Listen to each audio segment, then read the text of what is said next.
Hey everyone, got some exciting news. We're going to be talking about some acquisition progress, this exotic animal park.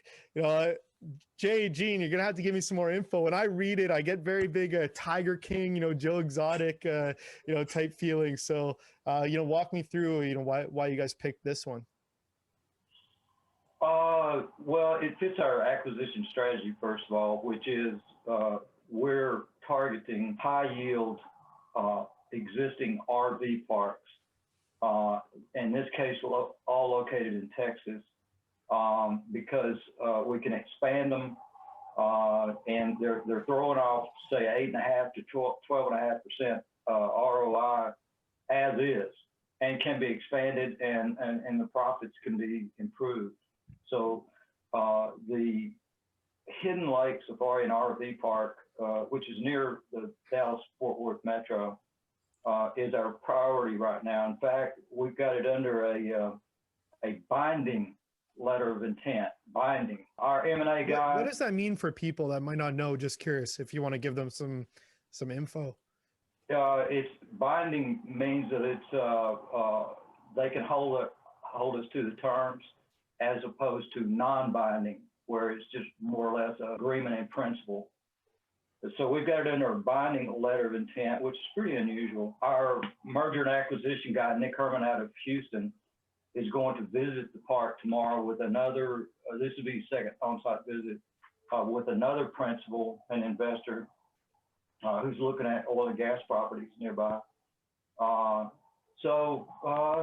We've got the price is $1,262,500. $262,500 is seller financing. We've got an interest from a Texas-based investment banker to provide the equity, which would be about $410,000. So the balance is $600,000. We're talking to some Texas-based lenders. So once we secure the financing, then we can move ahead and out of the due diligence phase and into a definitive purchase agreement, which is what we're looking to do. We think that we can have this done on or before December the 15th. I would hope we could do it faster than that, but let's give ourselves a little wiggle room here. So that's one part. That's our number one priority. We've got 3 other parks that we're also looking at. Do you want me to go into those? Sure. Yeah. Just maybe very briefly. Yeah. Just sure. Why not? Yeah. Well, as we've discussed before, the acquisitions, especially recreational properties, are moving targets. So the ones we were looking at 2 weeks ago, some of them have already been sold. But on any given day or week, we can add other parks, which is what we've done. About an hour and a half south of where I'm at, which is the Ozark Mountains, there's a little mountain town called Mountain Burg, B-U-R-G. We just started looking at it.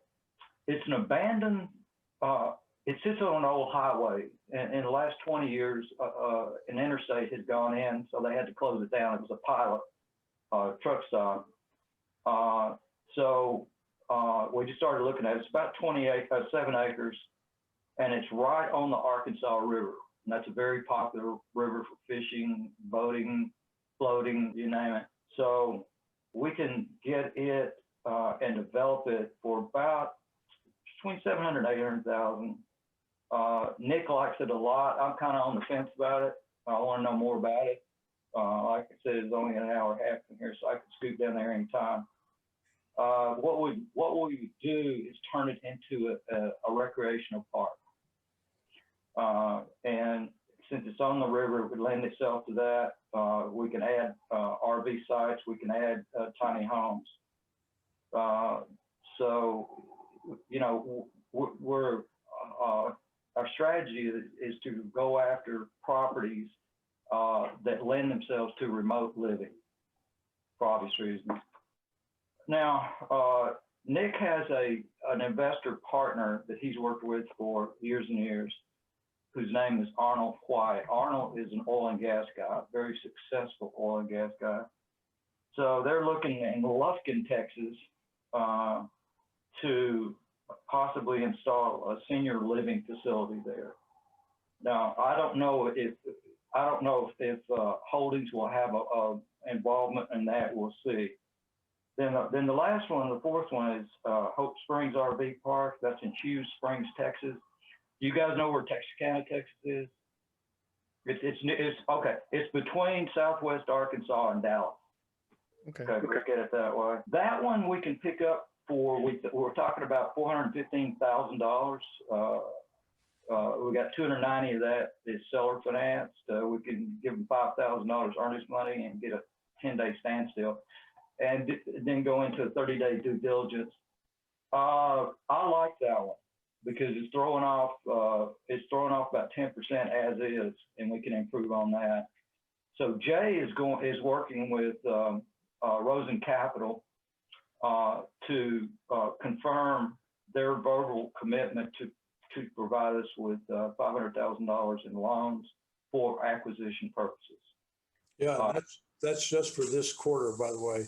He's also committed verbally $2 million for next year. And so he's been on holiday for the last week and Monday.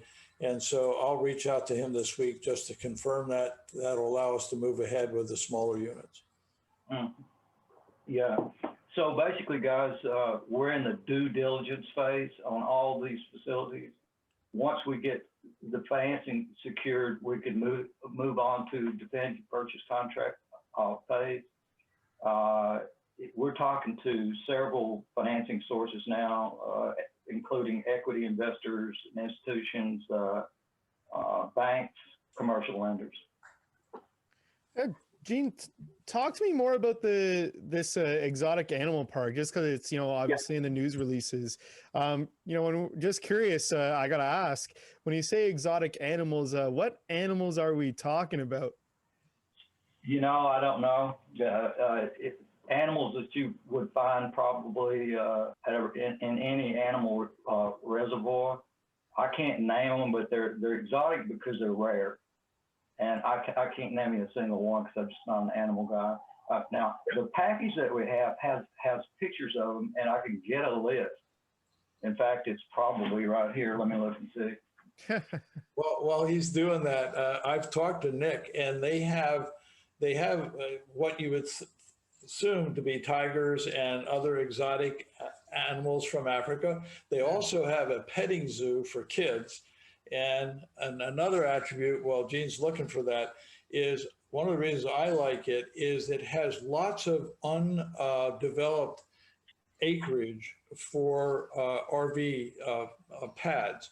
And you can, just a factor, you can put in an average of about 18 RV pads per acre.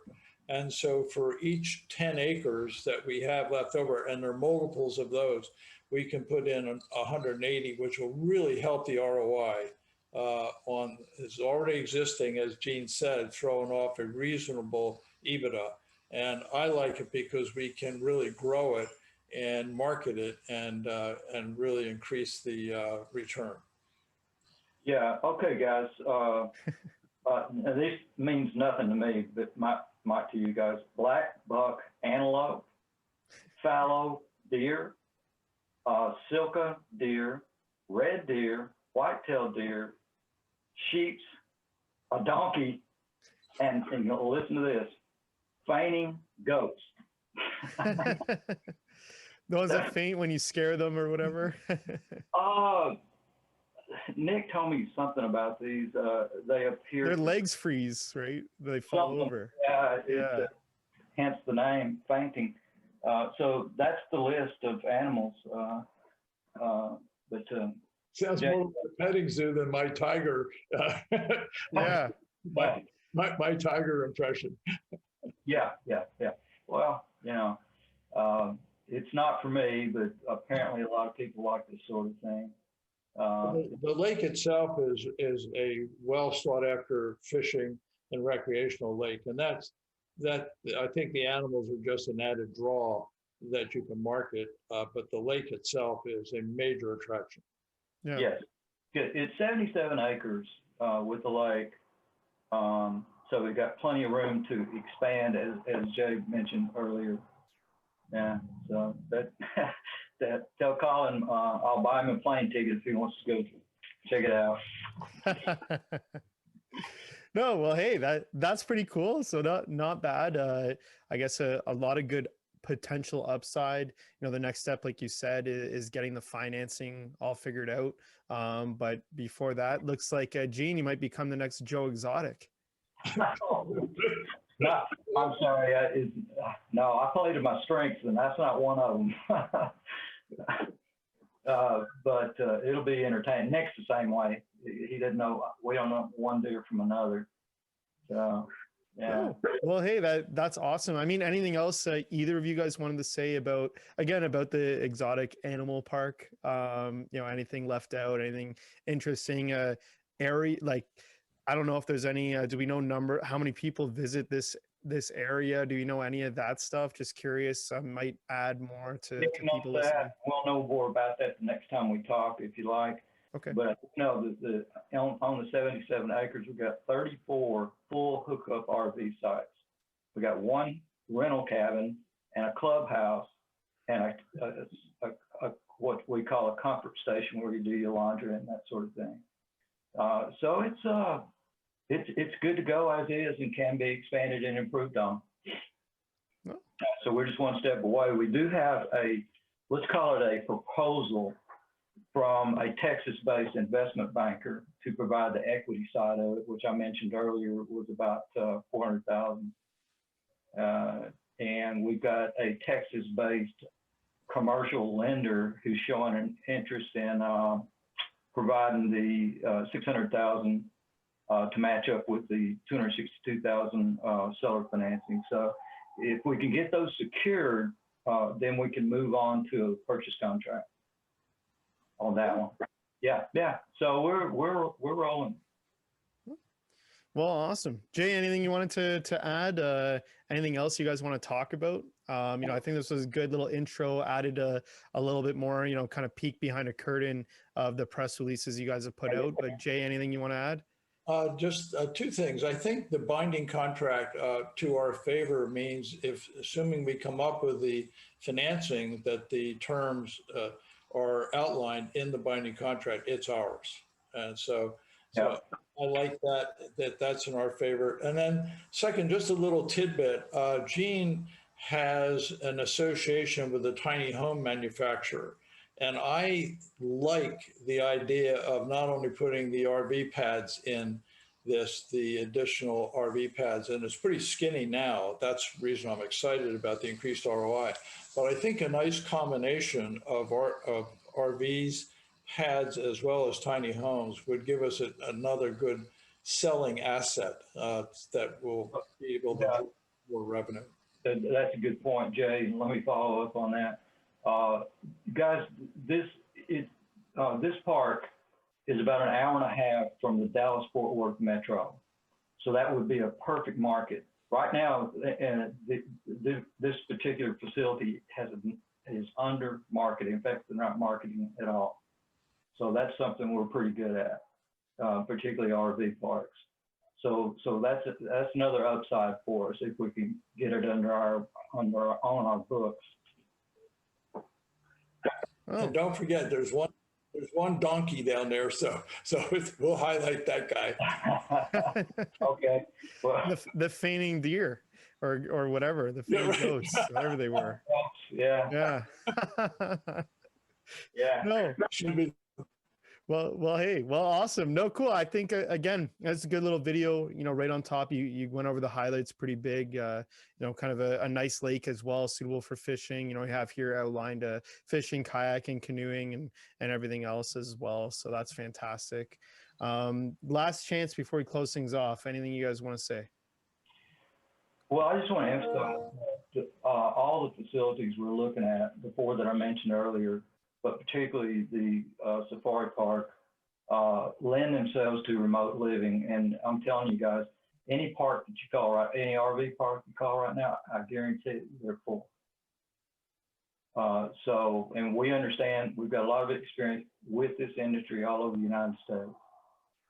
So it's all good. Cool. Well, hey, we'll leave it there. That's interesting. We might have to do an industry dive into RV parks next time, Gene. We'll do that, and if you'll notice in our recent press releases, we measure the market.